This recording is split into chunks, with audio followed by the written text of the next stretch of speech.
pivotal moments, I suppose, when your life changed. Well, it all started when I read the Bible. That's the short answer. I was 21 years old at the time. I was confused with my life. I was on drugs, smoking weed, 2 packs of cigarettes a day. I was so broke. I had no idea of what I had to do to get to where I wanted to go in the future. But I always knew I had potential. The only problem was that I didn't know how to go about it. So I remember being at a house, and it was my friend. We were talking. He offered me weed. I didn't want it this time. My heart was starting to change about the direction of my life. I knew that if I was to keep going this way, I would end up dead or in jail. Why the Bible? What was it that made you pick up the Bible? That's a good question. My family grew up in the Christian faith. They weren't necessarily believers, but they tried to believe. And they had this lukewarm faith. I knew for sure that I needed God's help. I always believed in God, but I didn't know how to actually have faith in Him. So one day I went to church, sat in the back, didn't think much of it. By the time the music started playing, I'm like, I'm out. I gotta beat the traffic. I gotta get out of here. I don't want to see too many people. But as I made my way out, the pastor grabbed me by the arm and said, let's meet up next Wednesday. It was a Sunday, of course. And I said, why is this old white guy want to meet up with me? He was 63, I was 21, he was 3 times older than me. And I thought to myself, this guy's crazy. But anyways, we met a few days later. We talked about everything except God. And at the end, he gave me a Bible. And when I started reading the chapter of Mark, which was only 16 chapters, I started seeing a lot of things change in my life. By the time I got to Mark 9, verse 23, it says, if you can believe, all things are possible. I started to see things differently. I realized that I had no desire to smoke, to drink, to curse, to watch porn, to fool around. And I knew that I had to continue on this journey. There was no way I could live my life successfully if I was going to keep killing my body. Yeah, where has your journey led you? What has that path been like since that moment? Where has it led you now? Well, when I started reading the Bible, I had a yearning to finish it. There's 66 books in the Bible. I read the whole thing the first time, and then I felt God telling me, you have to read other books. You have to learn about money. You have to learn about business. You have to learn about public speaking. I was the kind of guy that I was very shy. I had low confidence. I had graduated second to last in school. By the way, the last guy is still in jail, but that's another story. And I'll tell you that I was overlooked and always underrated. I had 40 different jobs by the time I was 21. I got fired from more jobs than most people had. And I knew that that wasn't the way I was supposed to go. I knew I wasn't supposed to be an employee for someone else. I couldn't ask someone, can I go pee, and take 15 minutes doing that, trying to convince them, just for a 15-minute break. I knew that I had to overcome my fears. And that's why I felt God telling me, you have to read, you have to study. So in my first year, when I became a Christian, I read 100 books. That was my only goal. I said, if I could just read 2 books a week, I will learn so much more than anywhere else. And I was going to school, actually at a pretty good school at Penn State University. But what I learned from those books was that the lessons I was getting from these readings were surpassing what I was learning from what I was getting from my professors. And of course, I was in my last year, so we're pretty deep into what we were doing. And I knew that it just wasn't going to get me anywhere if I just kept going to school and doing what other people wanted me to do. I had to live my own life. I had to become my own person. But we'll get in a moment to your path to success and where things are now. But there's a moment you say where you felt God was telling you to read, but specifically you were talking about wealth and success. How did that manifest itself? Why did you feel that was the case? And is that what your sort of focus was? Well, I grew up in New York City, and I was raised on welfare. I dealt with poverty so much. We lived in basements with roaches and rats. My dad was 19 when he had me. My mom was 16. They were utterly confused about money. They didn't understand credit. We were always broke. There was too much month at the end of the money. And I felt like finances were always a limiting problem. When I eventually moved to another place called Pennsylvania, right outside of New York, my parents moved me there for a better direction in our life. And in my neighborhood, I saw people that they had new basketball hoops, pools, decks. The only reason why we couldn't have the things that we wanted was because we lacked money. And so that's when I knew at the age of 21, I have to get really serious about what I want to do, because if I don't have money, then I can't live my dreams. Money is a tool to help you to get to where you want to go.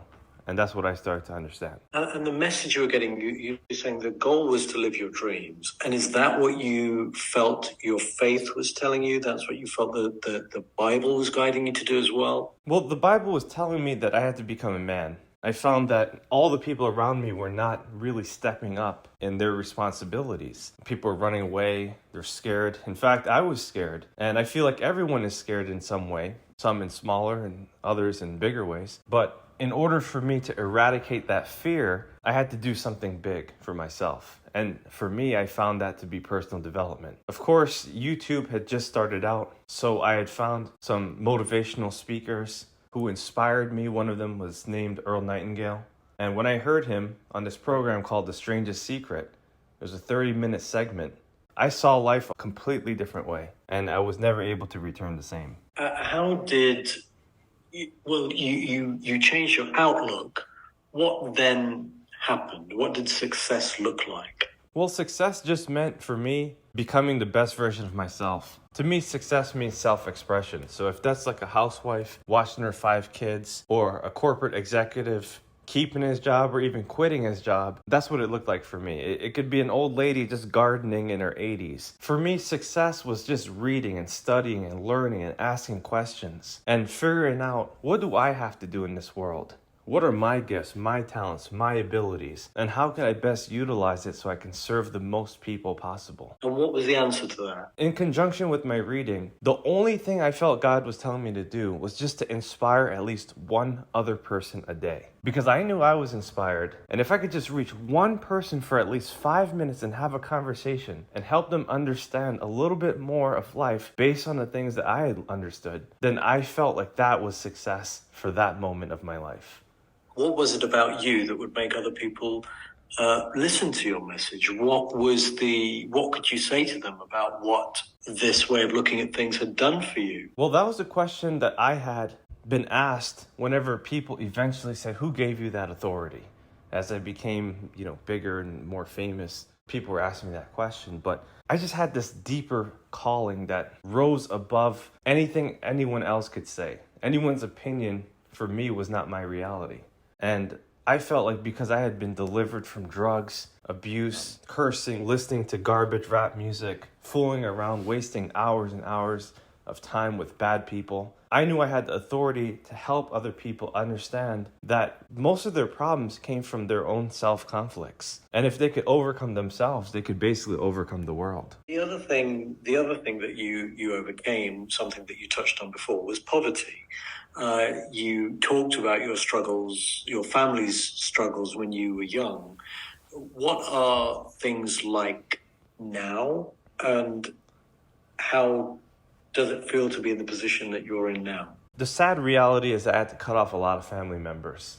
Not everyone has to do this, but when you're called to do something greater, when you're chosen by God, there's just a lot of people who feel like you're getting in their way. Everyone has their own agenda. And if your plan for your life does not match up with their agenda, then they're going to naturally hate you. Some of them might not show it outright, but they might have a feeling of disgust, of jealousy, of anger, and there's really nothing you can do about it. I found that to not only happen with my family group, the people I grew up with, but also my friends, my former friends, people that I went to school with. When they started to see, oh wow, Daniel Aldie's actually becoming someone, they kind of turned against me. But that was a good thing because I was meeting so many fine people around the world doing the business that I was operating, and I was able to just network and meet greater people who eventually became better than my family and friends. And so that's how that turned out. So business meant as well that you left a lot of people, you left another community behind.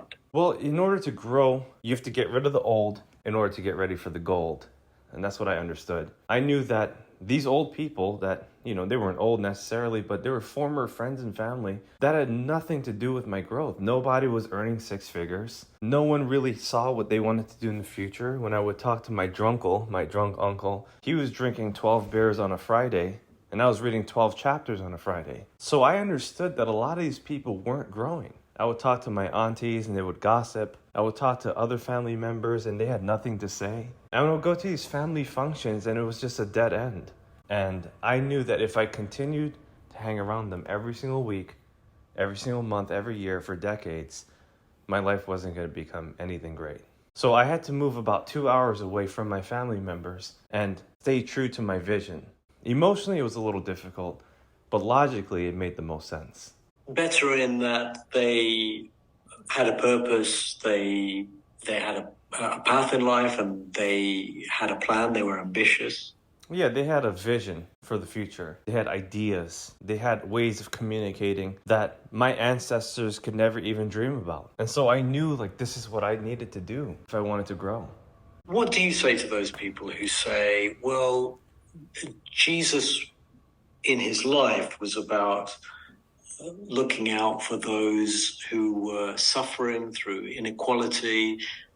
He, famously turned over the tables of the moneylenders at the temple. He was about modesty, not about wealth. What would you say to those people? Well, thankfully, my book covers this, my newest book, How to Beat the Devil. I've written 5 books, and that's my newest one. But to put the answer succinctly, Jesus Christ was incredibly rich in every possible way. He turned water into wine, the finest wine. It was about 150 gallons worth. He walked on water. He had many people who supported his ministry. He gave food to over 5,000 people one time and then 7,000 another time. He was a miraculous healer. He's a deliverer. He's provided so many Christian businessmen and women with opportunities. And so as God being the provider, I don't see any limitation. I don't see any lack. I don't see any inability for him to perform on the highest level. It's my true belief that God is an author of abundance, and he sent his son, Jesus Christ, to set us free from sin and make us rich in every possible way. What are the kind of things people quote to you from the Bible when they are trying to say, well, you shouldn't care about money, you shouldn't care about wealth? What are the kind of things that you've confronted, and how do you explain them? Well, it's very simple. The number one thing people say was Jesus is poor, and I just disputed that. The second thing they'll say is they'll bring up 1 Timothy 6:10, and they'll say money is the root of all evil, even though the verse says the love of money is the root of all evil. And if you go back one verse to verse 9, it says people do all kinds of evil things for money, and that's really if they don't know better. In the Bible, the number one thing that Jesus Christ himself says is you can either love God or money. And if you love money, you can't have God. But if you love God, you can certainly have money. And there is also the famous quotes concerning an eye of a needle. Oh, it's harder for a camel to go through an eye of a needle than a rich man to get into heaven. Well, the verse after that clearly states that it's not impossible to be rich. It says that your dependence on God has to be greater than your dependence on wealth. So I think when you quote scriptures and there's no context, I'm not saying you, but the average reader who just sees the verse, picks and chooses without really diving deep, they can't see the full context and be able to gain clarity and continuity in what it is that they're actually reading. But you clearly have found guidance through scripture, through what you were reading, that led you to believe quite differently to some of those who are quoting those Bible passages to you, who believe that actually that wealth is a gift from God, even a responsibility for you to be ambitious, to gain wealth? Well, that's a great question. A lot of people quote the negative verses, but they rarely focus on the positive. And a third of Jesus's parables is actually about wealth. I mean, he says things like, the harvest is plenty, but the workers are few. And to me, that means that there's so many opportunities to pursue. There's so many things that we can do. There's so many people that need our help. And I feel like a lot of people are basically spiritually dead. They're watching foolishness online. They're reading propaganda. They're hearing the news that actually won't help them to get to the place they need to be. And they're doing things that lead to insanity. They're eating bad foods. They're watching porn. They're doing drugs. They're basically partaking in the life that I left many years ago. But there are a lot of good people, Daniel, aren't there, who consider themselves good Christians, but also don't want wealth, also want to have modest lives, also want to live very simply. That's okay, isn't it? Well, there's verses that definitely clarifies this, and it says it's great to be content. It's my belief that some people are meant to be in the position that they are right now. And if they choose not to have more because that is God's will in their life, then that's the best opportunity for them. It means that that's what God has declared for their lot in life. But I do believe that a lot of people do feel that they want to be richer. And that's why millions of people play the lottery every single day. Now, if you ask the average lottery player, someone who would stroke a ticket, they'll tell you that they want to be rich. But if you had a conversation outside of the lotto and you didn't really know them, they say money doesn't mean anything. And so from my take, I feel like people live this contradiction life where they want to be rich simultaneously while maintaining the ideology that they wish to remain poor. Interesting. And on the other hand, there are also people who, for what they believe their faith guides them to do, give up their wealth for faith. In extreme examples, of course, in Catholicism, for example, people even give up everything and join a monastery. That, in some circles, is seen as being closer to God in some way. Well, as I mentioned, I believe that success is all about self-expression. And if God tells you to give up everything, who are we to say no? I believe that there's so many ways to give. You can give money, you can give time, you can give talent, you can give all of it. And that's exactly what I do. Every single dollar, every single moment, every single opportunity I get to give, I give it all to God through his people. And if someone needs money, if someone needs a hand, if someone needs a word of encouragement, I'm going to be able to do it because that's where my entire dedication is. And that's what our business does.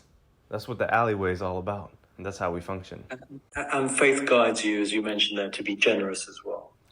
It's the only way to really live. If you want to help yourself, you got to help a lot of other people. That's the only way to get to the position that God wants you to be in. And if you continue to give more to others than they can give to you, then I believe that that's the secret to ultimate blessings. I keep thinking, Daniel, about the people you cut off at the very beginning, your old friends. Mm-hmm. Were there some there that may not have been ambitious, but were still expressing good in other ways? Or how do you look back? Because you talk about generosity, you're talking about money, but there's generosity of spirit as well towards some of those people, isn't there? Well, it depends. When you say those people, my ex-friends were criminals.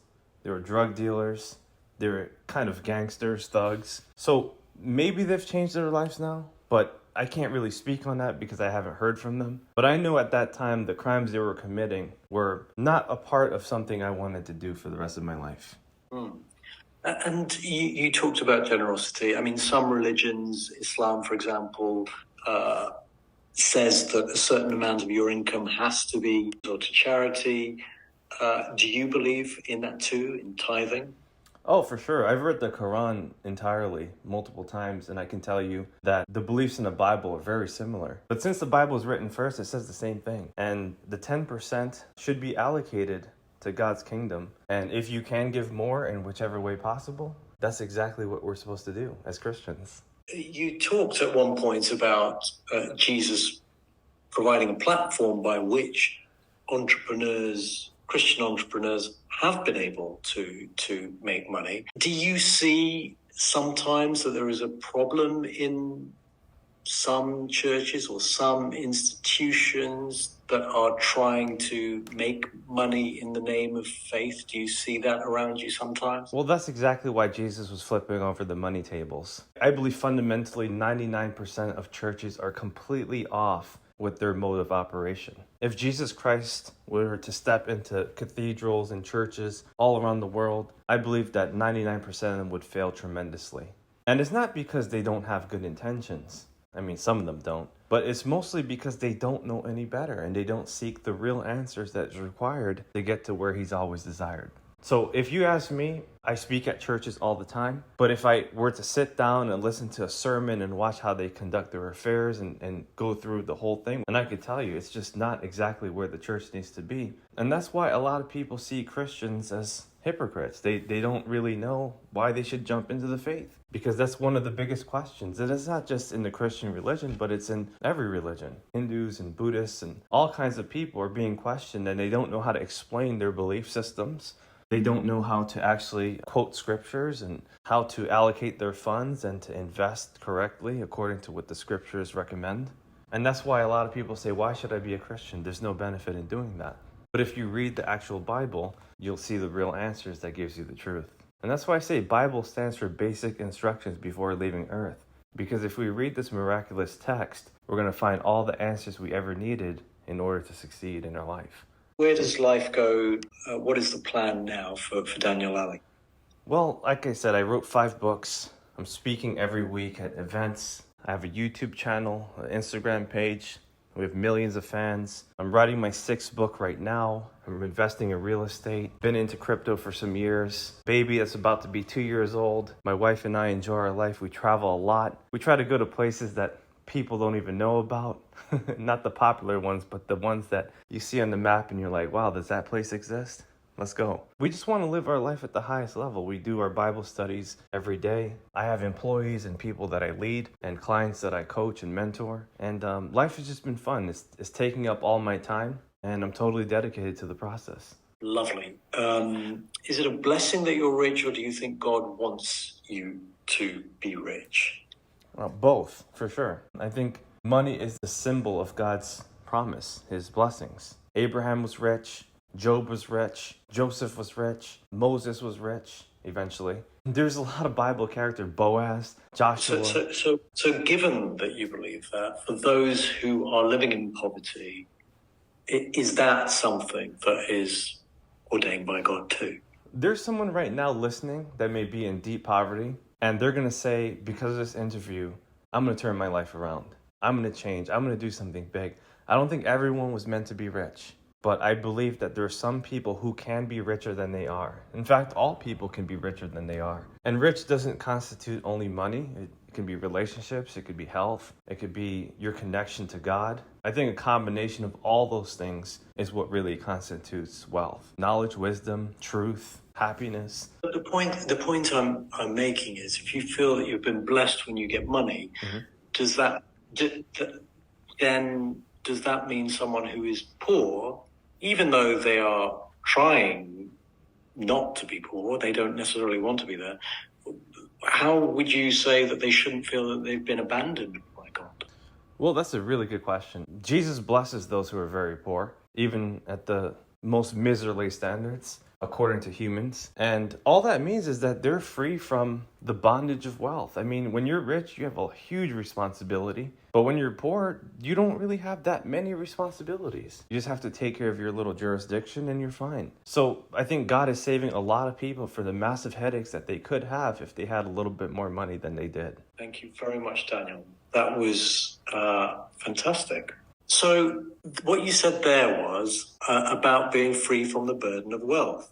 But all the rest of the time, you've been talking about the pursuit of success. So I'm slightly confused now about then, if that comes with burdens, what those burdens are, and why you wouldn't just want to then live a simple life devoted to God in another way. Well, that's where a lot of people are conflicted, because they do want to live a simple life, but they want more money at the same time. So you can simplify life if you're wealthy, but you have to set up systems in order to do that. And if you make $1 million a year, for instance, that means that you're going to have to file taxes differently. It means you're going to have to deal with employees. It means that you're going to have to make bigger decisions than the average person. And a lot of people just don't have that fortitude and capacity to handle those responsibilities. Now, those that do can live unctuously for the rest of their life. They can live with smoothness and clarity. But like I said, those who are not as fortunate or who are not built to have wealth naturally may not have that ability, and that's totally fine. God is saving them from having the disaster of wealth, and is protecting them from harming themselves and other people along the way. There's a Bible verse that says, where much is given, much is required. I think some people were born to make 100,000 pounds. Others were born to make 100 million pounds. If you understand where God wants you to be, then he's going to tell you basically what that number looks like according to your dreams and your visions. And he's going to allow you to reach that potential along the lines of you just following his plan for your life. Thank you so much, Daniel. That was terrific. That was lovely. We will keep in touch with you.